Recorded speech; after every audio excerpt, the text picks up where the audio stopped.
መንፈስ ቅዱስ አሐዱ አምላክ አሜን። አወርኩም አቦታት ካህናት ዲያቆናት ክቡራት ወለዲ አቦታትን አዴታትን ቆሞኻ መንእሰያትን ህፃናትን ህዝበ ክርስቲያን ኩልኩም ከመይ ሓዲርኩም ከመይ አርፊድኩም ከመይ ቀኒኹም አሜን። ንእግዚአብሔር ስም ተመስገነን ዝተወደሰን ዝተቀደሰን ይኹን። እቲ ዘቅርብናዮ ምስጋና ከዓ እግዚአብሔር ኣብ ቅድሚኡ ቅቡል ይግበረልና። እግዚአብሔር ኩሉ ነገር ንንገብሮ እሱ ዝቕበሎ ክኸውን ክንፅልን ክንልምንን ይግባአና እዩ። ምክንያቱ ስለ ዘቕረብካዮ ጥራይ ዘይኮነን እሱ ዝቕበሎ ክኸውን ኣለዎ። እሱ ከዓ ብምንታይ ይቐበሎ? ብትሕትና ብፍቕሪ ብለዋሃት ይዝቕበሎ መን እግዚአብሔር ይቀበለልና። ካብ ደቂ ሰባት ካብ ኩላህና ጉድለት ኣሎ እሞ ጉድለት ዘይብሉ እሞ ብምሕረቱ ናይ ኩላህና ይቀበለልና እግዚአብሔር።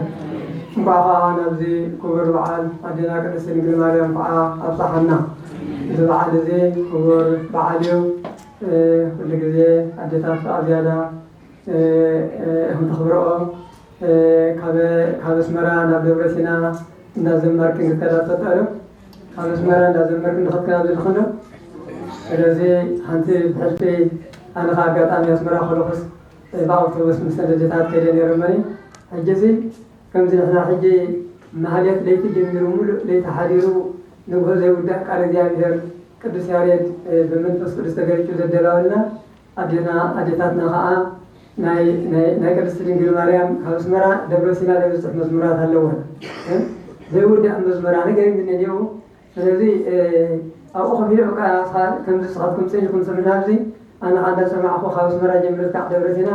እቲ መዝሙር እንዳሰማዕኹ ከይደ ክንደይ ምስጢር ዘለዎ መዝሙር ናይ ኣዴታት መዝሙር እመኒ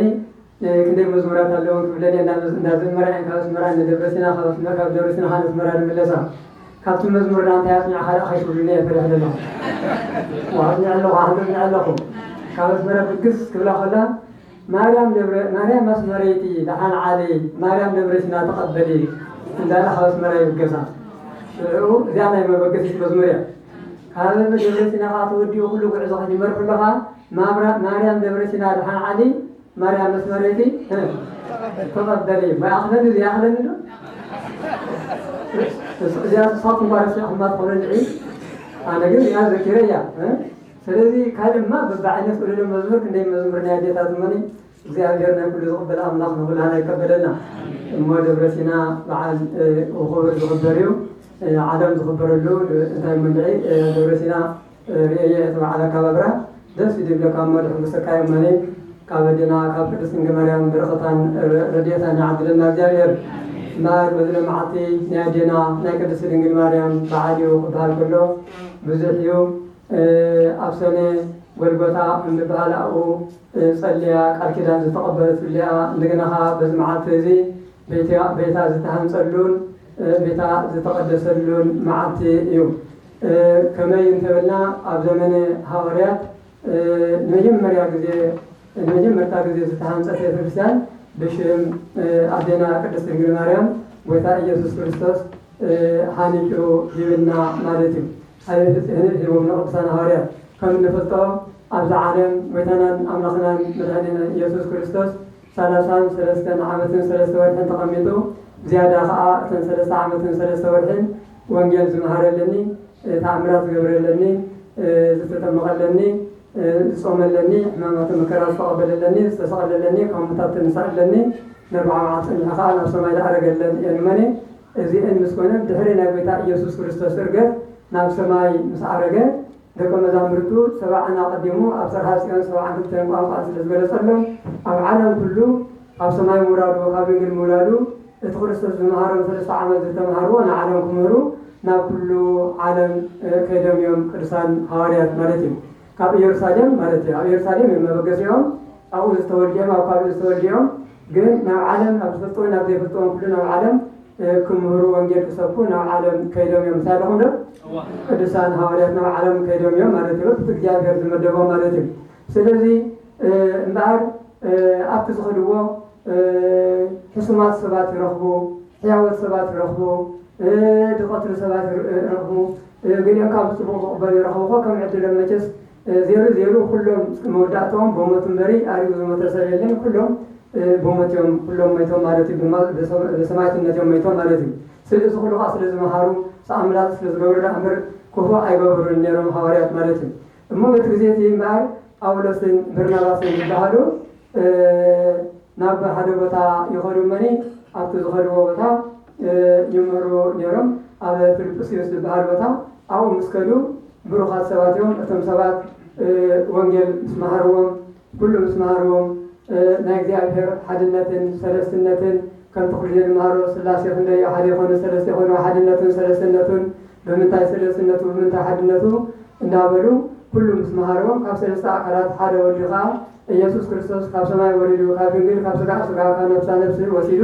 ተዋሂዱ ከምዚ ተወልደ 3 ዓመትን 3 ወርሕን ከዓ ወንጌል ዝመሃሩ ኩሉ ሓደ ብሓደ ይነግርዎምን ይምህርዎምን ነይሮም ማለት እዩ። ስለዚ እሱ ከዓ ጎይታ ተወልደኻ ንዓለም ከድሕን የተወሊዱ መኒ ከምቲ ኣብ ሉቃስ ወንጌል ምዕራፍ 2 ፍቅሪ ሓደ ዘሎ ንኩሉ ህዝቢ መድሓኒት ዝኸውን ተወሊዱ ኢልኩም ኢሎም መላእክቲ ነበሩና ንኩሉ ዓለም ዝተወልደ ኣምላኽ ምዃንን እቲ ኩሉ ዝገበሮ ተኣምራትን سؤالتين تساعد أرجوتهم كله لكن مساعدهم كله كنا كله ناتي حزبي مهرم مالتهم من يوم من يوم أولسن برنامجين يوم مالتهم يوم أولسن برنامجين سلذي بعد كنا كريستوس كله نجارة ناتو لداتو تنقطو سقطو حمامو سؤالتو ماتو تساعد أرجوتو كم هو يدعون كم داعون مساعدهم دلوي نزول كله أبراهيم مهرمن أمينمن أتمقمن بخريستوس كريستيان كونو جرمم نتم هذي أبتزغروا مالتهم. سلذي هذي مهرمم أمينمم أتمقمن بخريستوس كريستيان جرمم كقولها حقة إزاز كأخوهم ناجديو. نهاية حجي سبب نقاء كل جزء ناس رأت الكريستيان تجاهم لنا ده حجي كريستيانهم بخريستوس كريستيانهم يهم نابيت تقوت كي تخلو حجي نابيت تقوت مهنيته عالم كله تقوتات نبرنيرا نابيت تقوت كي تخلو حجي كريستيانهم نابيت تقوت كي تخلو إلهم تم أحزاب مهنيته بتجزيتي انتهي تبعي من سوء عذرهم عالم حزب أحزابني ابن بحارو نيرو انتهي بحارو حزب أحزابني تم حزب بحارو إسرائيلوينهم ثم أحزاب بحارها بقولي زي أمنها أحزاب تبعيهم يسوعوا بدخلوا بكل وتاتات كا نابتعود يسجدالو نابتعود كاري يسجدالو مچس أمنتي أينورن مالتين سلذي قليهم بتعود كم رخوخلو قليهم كاب بتعود زيهم رخوخا كابتم أحزابين نيرون قدم على جبرة هاريات كتنبب سمعنا يا جبرة هاريات مراف 10 تفاق في الحالة جميرو إذا كورر لي وسط بحسب كابتم أحزابي كابتم إسرائيلوين يقولون كابتم أحزابي كابتم أحزاب وينو قد نبحك دصوم من دصلن نعمل تفرحن سنة يزجبرن دمسوتن حتى نيرو على سلطان نيرو كل نيرو بتتوها وصدقها بتتوها حفتها يمسوتلون يصدقلون سنة بعدين خلها يصوم يصلن نيرو سلذي الناس هو دا سمو أصوم له بذيه ملاك الزيادة تسكع لجلسلو ملاك الزيادة تجلسو كان نبيتك እግዚአብሔር ጾም ካን ጸሎት ካን ምጽዋት ካን ሁሉ ጾም ካን ጸሎት ካን ምጽዋት ካን እሱ ሁሉ ተቀብልካ ይሎ መልአከ እግዚአብሔር ንመን ንቆረዴው ነገር ግን ለተፈካ ስለዘሎ ና ጴጥሮስ ሰብሊካ አንጻየሞ ከመረካዩ ይልዎ ለጴጥሮስ ካመጽኻ ከንተ ሐዋርያት ሁሉ ዓለም ተላኽዎኻ ምሄሩውን አጥምቆውን ማለት እዩ ስለዚህ ካብቶም አሕዛብን ከምዚ ሁሉም ነጣቆት ሰገቲ አይነበሩን ንኽብል ደልየ ስለዚህ ጳውሎስን በርናባስን እምበኣር ከምዝልኩም ንረኹን ነቶም ህዝቢ ምሄሮም ኣጥሚቖም ብእግዚአብሔር ኣሚንኩም ኢኹም ድሕሪ ሕጂ ናብ ጣዖት ከይትኸዱ ኢሎም ነቶም ህዝቢ ኣዝዞሞም ያለኹም ዶ እቶም ህዝቢ ኸ እንታይ ክብል እዮም ሞ እቶም ህዝቢ ኸ እንታይ ክብል እዮም ዝኣዘዝዎም እቶም ህዝቢ ኸ እንታይ ክብል እዮም እቶም ዝኣመኑ ህዝቢ ከዓ ብእግዚአብሔር ኣሚንና ኢና ኣበይ ከድና ደኣ ክንፅሊ ሕራይ ኣብ ጣዖት ቤት መጸለይ ነርና እዩ حجي أو يتخلي كنا بروسس وجدت سبيلنا أيوة أمينا إنا تتمعنا إنا بتفكر أمينا تقبلنا يؤمنتيو تحوشنا تقبلنا يؤمنتيو نجارجن نبين أخينا حراجن تاي نبين أخينا نخمس اللي يوم إذا حتى زي نمن قريب لهم أيه نمن قريب لهم هو تمام زين مالتيو هو أتمنى كنا يوم بخصوص كريستيان كنا يوم حجي أطاوت صلي لتخطب لكم أي تقولوا خبركمنا نبي أخن كينا أبي كينا الأخن سلينا نتاي أخن جبرينا أيضا إذا حتى زي ني باولسني نبرناباسني إذا حتى زي قريب لهم حتى زخاء قبلي بين قبل حتى يو سلذي باولسني سيرنا برناباسن كا إذا حتى زي تقبلهم نتاي كجبريهم نتهم كلهم نيجي مرتا بتخشان كتهنا سلزخنة سئلكا كم تقولوا أيوة مجمعنا مس حواريات تماخيرهم نقولهم حواريات من أختي خبرهم كم لان سلح تقريبنا انتهي نجبر مسلوم يتم سمع كلهم حواريات كا زي يتفكرني حتى يقبل حتى يو يرم خذ هذا نجار تقبلوا على نم انتهي أبتي تخلوا بيت المقدس هاي نبرة ديتنا تتابع بيت المقدس نبرة أو ورث زرعات راح صار 50 فقط شو منته مقدس حلي إلو እግዚአብሔር ንሙሴ መቅደስ ሰርሐለዩ ዘሰርሐ ቤተ መቅደስ ኣብ ኢየሩሳሌም ሳቢና መቅደስ ነራ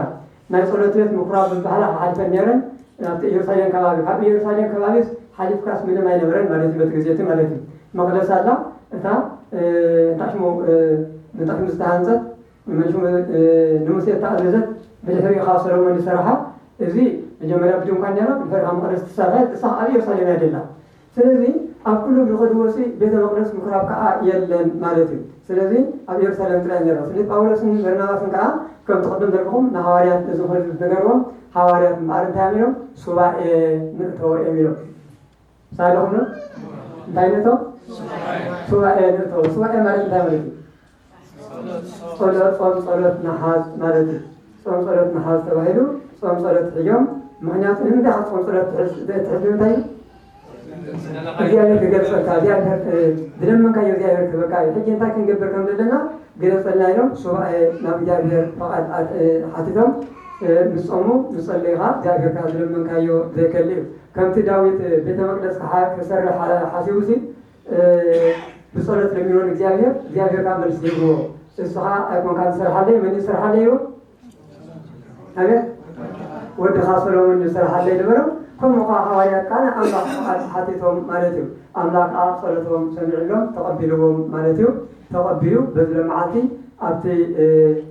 في البسيط بحال عادي إجزاء كابس ما يوريدو تجلس لهم نقولهم حواليات كخابر الدلوا أكيبو بثلاثة أمني بيت المقدس سريع هو تفسر حتى تكسان كاب بسمن تسريحة بسم أدينا كدست رجل مريم تاني ساعة تابع تكسان بثلاثة أمني مالتيو سلذي ቅዱስ ያሬድ እንታይ ይብል በሰላስ አይባን ገጸ ሥላሴ ሆራ አእምሮ ሐዲስ ጸሎትኪ ድንግል ደረፈ ነሳሮ አመወረደ ለበዓል ምስለኪ በአእምሮ ይብል ስለዚህ በሰለስተ እምኔ ቤተክርስቲያንቲ ምስሃነጸ ምስፈጸመ ልዑል ቀደሰ ማህደሮ እንደገና ቃለት ነትልሃነጸኻ ከም ተቀደሶ ይነግረና መኒ ሐኒጹ ሃቦም እንደገና ቀዲሱ ሃቦም በድህሪ ግን ቤተክርስቲያን መስራት ካኡ ጀሚሩ እስከ ሕጂ ዘይቋረጽ ቤተክርስቲያን ከአምሳት ክርስቶስ ከዓለም ፍጻሜ ቤተክርስቲያን ከነጺው የነጽ ከዓ አሎ እግዚአብሔር ይመስገን ስለዚህ ከም ቅዱስ ያሬድ በለንታሽሙ ቀደም ካዘንቆል ጅምራ ነርም ለዛቲ ቤት ሳረራ ኣብ ለዛቲ ቤት ሐነጽ አውሎ ፍጻማ መንፈስ ቅዱስ ሀገ ዘይምረም ሀገ ስለዚህ መንፈስ ቅዱስ ወልደ ሐነጽዋ መንፈስ ቅዱስ ፈጽሞ እንዳበሉ ቅዱስ ያሬድ ካንታዩ ለዛቲ ቤት ሳረራ ኣብ ቀደሙ ለዛ ቤት ዚኣ አቀዲማ ኣብ መስሪትዋ ወልደ ሐነጽዋ መንፈስ ቅዱስ ካፈጽሞ እንዳበሉ ቅዱስ ያሬድ ተናገሮ ነገርና ቃልዮ ማለት ነው ስለዚህ ቅዱስ ያሬድ ካ ሐነጽዋ ወሰራሩዋ በመጥብን አርአያ ዘበሰማያት ምስታ ኣብ ሰማይ ደላ ቤተ መቅደስ ሓንቲ ንኽትከውን ሓኒጮም እዮም ቅዱሳን አቦታትና ምክንያቱ ኣብ ሰማይ ቤተ መቅደስ አለ አንፈልጥ ንሓቀ ስለዚህ ኣብ መዝሙር 77 ፍቅዲ 69 ሓነጽ ጽርሐ መቅደሶ በአርያም እግዚአብሔር መቅደሱ ምስገለሉ ኣብ ሰማይ ሓነጸ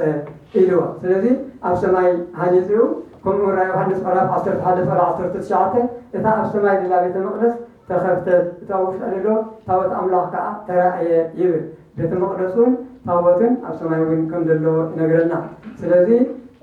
እግዚአብሔር ወሳራራ ውስተ ምድር ዓለም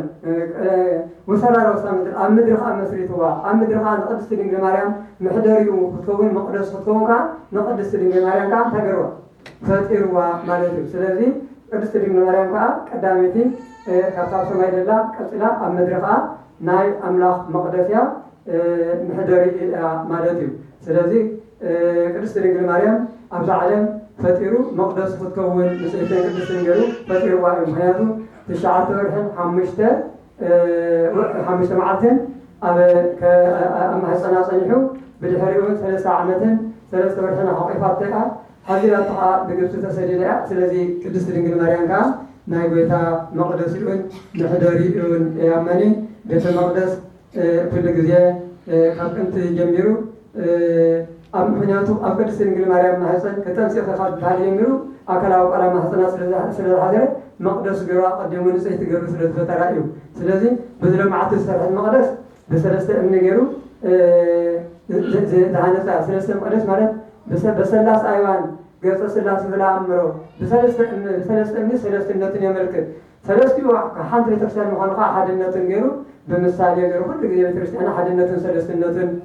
تمرن وين كا مثال أجرا تغيير بيت كريستيانيا مني بيت كريستيان حانجو دهغنا እግዚአብሔር ስሙ ዝተመስገነ ይሁን ካብኡ ጀሚሩ ቤተ ክርስቲያን ኩሉ እንዳተሃንፀ ኣብ ኩሉ ዓለም እንዳተሃንፀ ይነብር ኣሎ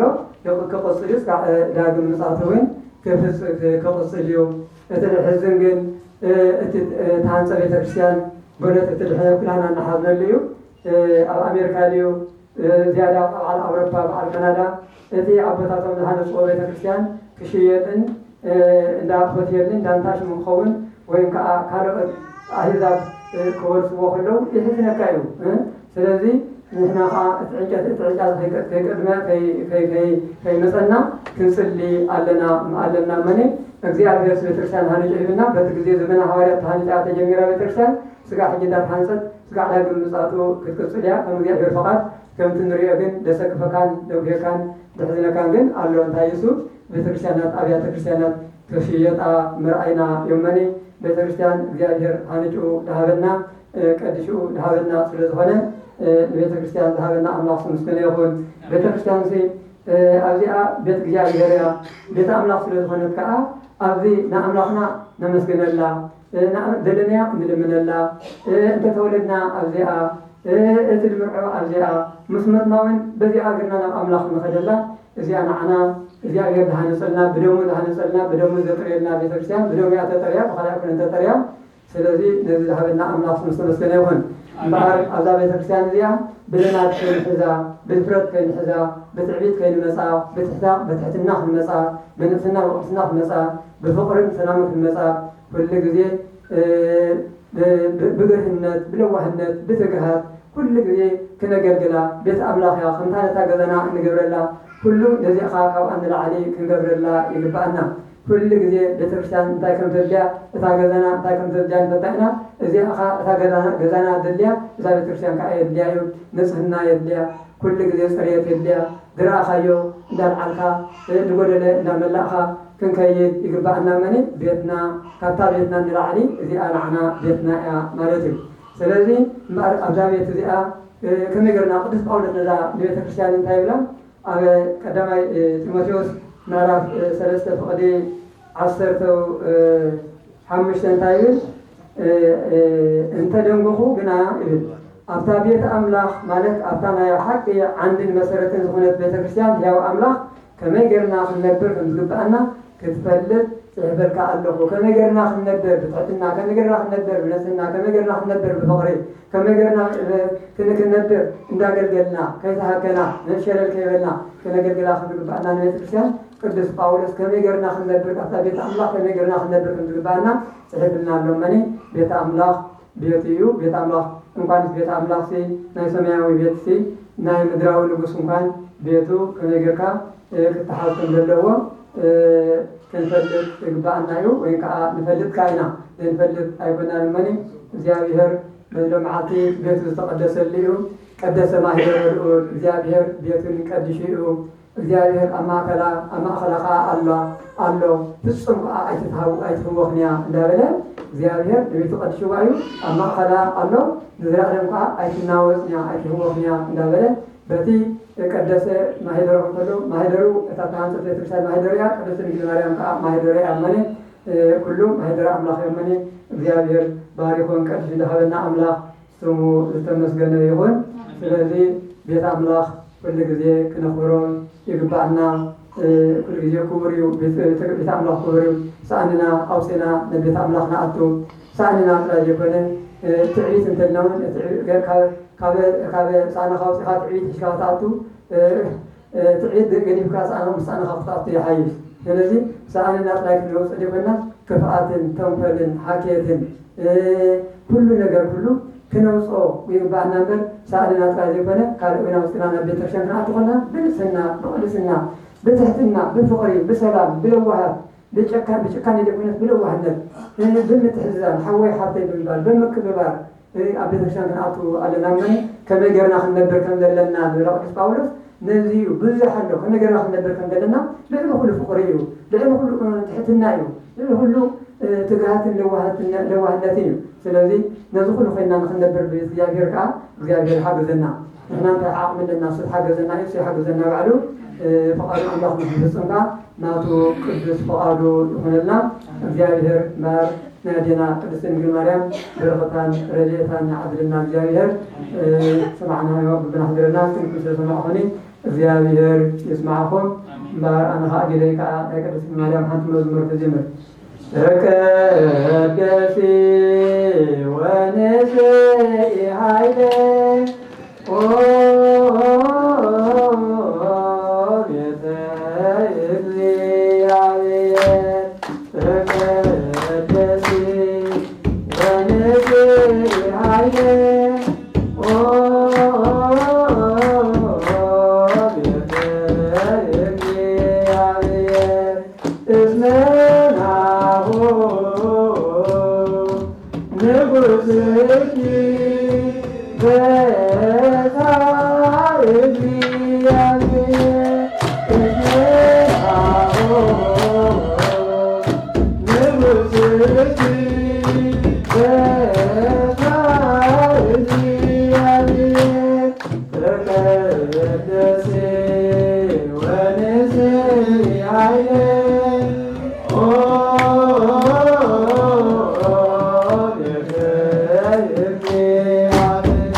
Hallelujah.